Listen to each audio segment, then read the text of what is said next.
We're ready.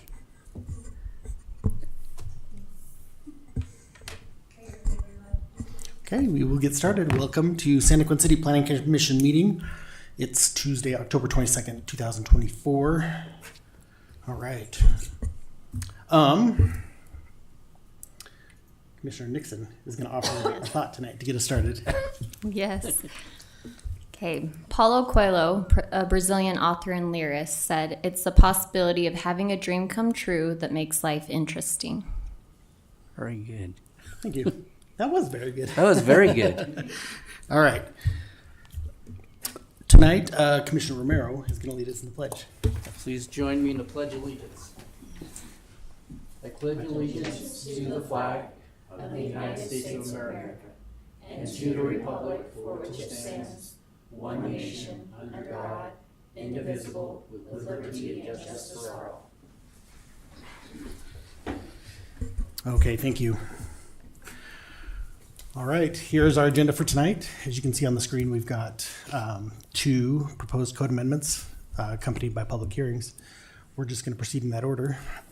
So before then, we do need to have a public forum. So I'm going to open the public forum at 7:02 and invite comments. And I will close the public forum at 7:02. There's no one here. All right, let's get started with agenda item number 1. Okay, so this is a code amendment. We'll be updating the cul-de-sac links. The proposed code amendment will. How this came about is our city engineer, John Lindell, was looking through the subdivision code, answering a question, and he saw that our current code only allows 250 feet, but our standards and specs allows a 500-foot cul-de-sac, and there's also other locations in our code that allows a dead end to go up to 500 feet. And so that is why we're proposing this as a staff proposed code amendment. Why we're proposing the amendment is just to match other parts of the code and also our standards and specs.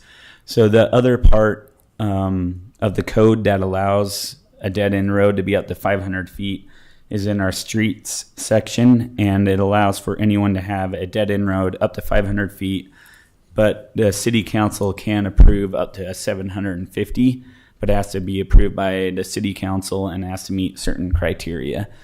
And so this is just bringing up this section of code to match other parts of the code and our standards and specs. And so the job of the Planning Commission tonight is to hold a public hearing and then forward a recommendation to the city council. And I'm here to answer any questions you have. All right. So that sounds good. Thanks, Ryan. We have to have a public hearing, so let's do it. I'm going to open the public hearing tonight at 7:04 and invite comments on this code amendment. Okay, we will close the public hearing at 7:04. Any thoughts, concerns, questions on this code amendment? I mean, it's about as straightforward as could be, right? Yeah. This doesn't apply to like hammerhead dead ends, or does it as well? This is specifically for cul-de-sacs. The language, so if I bring it up right here, this is also under our streets section and our subdivision code. We have design requirements, and this is under the streets, and this is specifically related to our cul-de-sacs.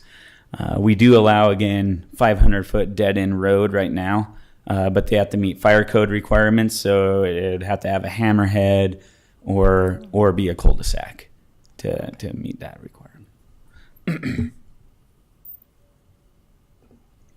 Yeah, that makes sense.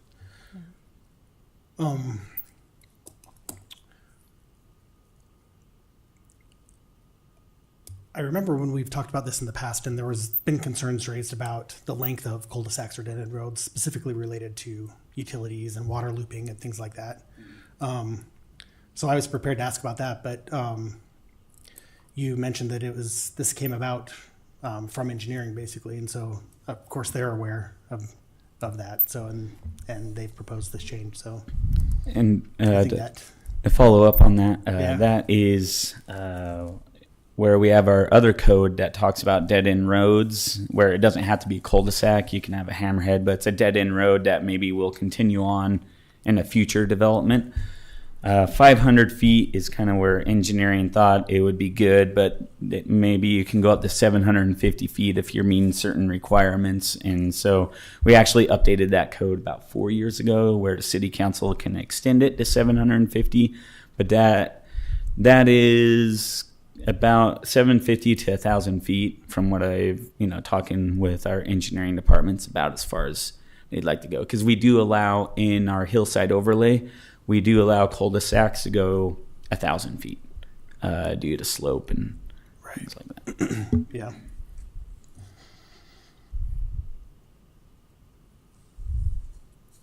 I don't have any questions. I think. All right. Well, Straightforward. if there's nothing else to say, is anyone ready to make a motion? I'll make a motion. Please.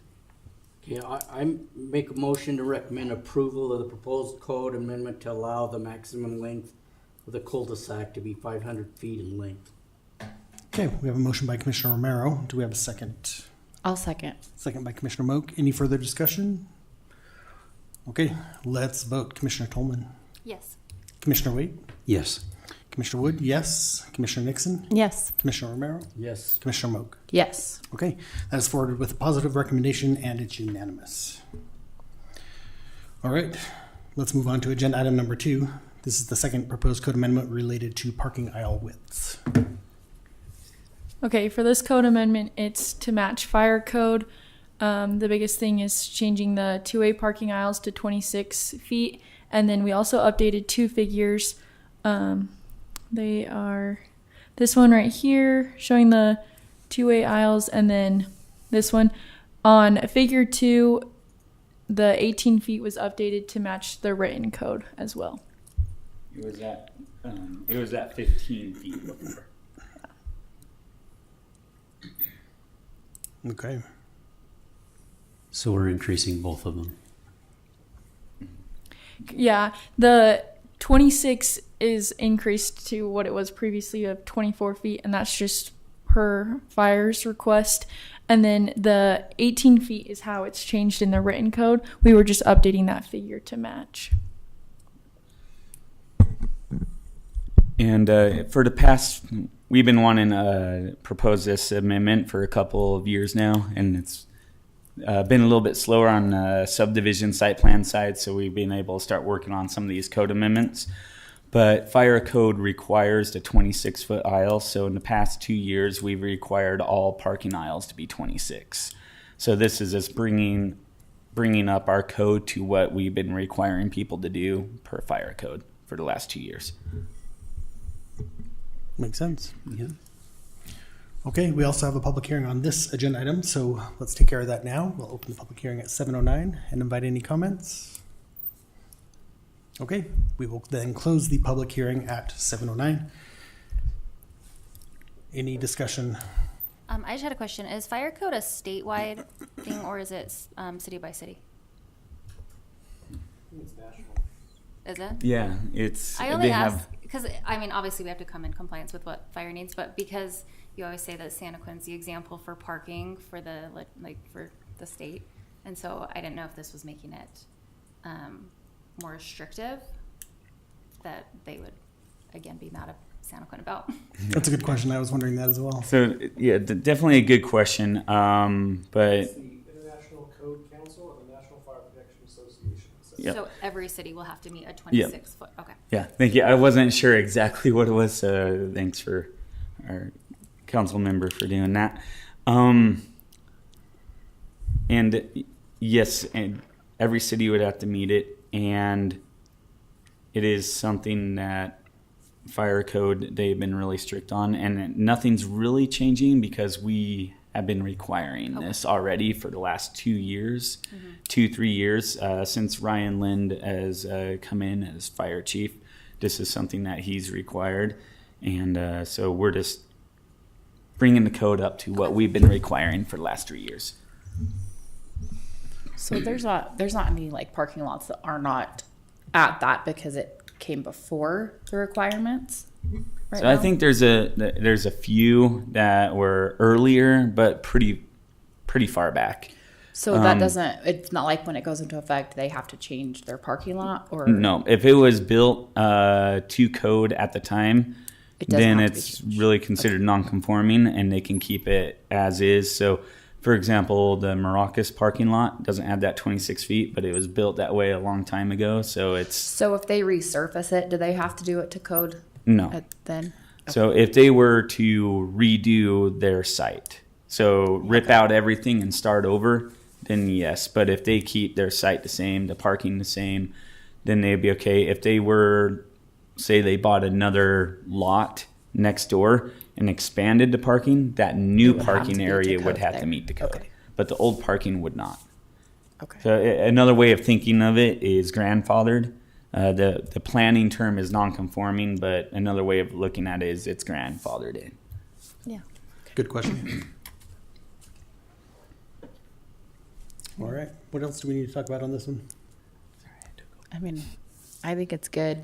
It's always good to have better parking, bigger parking stalls, more room. I mean, speaking as a business owner, it sucks really bad to have a crappy parking lot. Yeah. So Yeah. I like the change. I know that we've been doing it for the last 2 years, but I think it's good. Yep. In figure 2, I just noticed the 2-lane, the arrows they need to be switched around. So I just make that correction. Yeah, I think. we'll make sure we fix that before it goes to city council. Okay. Good catch. Yeah, that was a good catch. I didn't notice that. It's correct for Britain. I just went to Britain, so That's funny. Yeah, it looks good. Okay. Is anyone ready to make a motion on this code amendment? I will make a motion to recommend approval of the proposed code amendment, which updates parking aisle widths to 26 feet. Okay. We have a motion by Commissioner Tolman. Do we have a second? I'll second. Second by Commissioner Wade. Any further discussion? Okay. Let's vote. Commissioner Moak, Yes. Commissioner Romero, Yes. Commissioner Nixon, Yes. Commissioner Wood, yes. Commissioner Wade, Yes. Commissioner Tolman. Yes. Okay, that is forwarded with a positive recommendation, and it's unanimous. All right. Well, that brings us to the end. We need to look at the minutes from our last meeting, which was on September 24th. Any discussion on those minutes before we move ahead with approving them? And if not, would anyone like to make a motion to approve those minutes? I will make a motion that we accept the minutes of the planning and zoning for September 24th, 2024. All right, we have a motion by Commissioner Romero. Do we have a second? I'll second. Second by Commissioner Nixon. All in favor? Yes. Yes. Yes. Anyone opposed? Okay, those minutes are approved and it's unanimous. All right, commissioners, any other business we need to talk about? Staff, anything else we need to talk about? just a few things to update you on. So the first one, because the Planning Commission is involved in making a recommendation with the moderate income housing, we did hear back from the state, and it's good news. We met all 5 requirements. So Great. we don't have to resubmit. Last year, the first time we met 3, we resubmitted, and we ended up only meeting 4 out of the 5. We're So- getting better at this. Yeah, so we're getting it down. So it's nice having the 5 because now we qualify for that not just the funding, but be top priority for that transportation funding. So that's good news. And it also now we can move forward with the next year. So maybe either November, December, or in January, we'll be bringing forth the new moderate income housing plan for this coming year. So we'll be bringing that forward, see what the Planning Commission thinks. And then wanted to bring up a few things. So we will be having the next Planning Commission a discussion item. We're looking at possibly updating the code on landscaping yards. So landscaping yards to parking lots. So we wanted to have a discussion with the Planning Commission, get some opinions. The main reason why we want to change it is right now we have a requirement for landscaping yards, so it'd be from the setback to the building and then setback to the parking lot. but the setback to the building is not meeting the requirements in our zoning code for that zone. So, for example, there might be a 30-foot setback in the C1 zone or the industrial zone, but then the landscaping yard that's found in the landscaping code may say 35 feet front yard. So there's a contradiction. So we want to talk about that and also how we want to update it. We're going to come with several proposals and see what the Planning Commission thinks of those and how they want to move forward with that, and also maybe changing some of the setbacks to the parking lots. And so we will have a discussion on that and see your direction, how you want to go about that. But I'll give more details, of course, in the next meeting.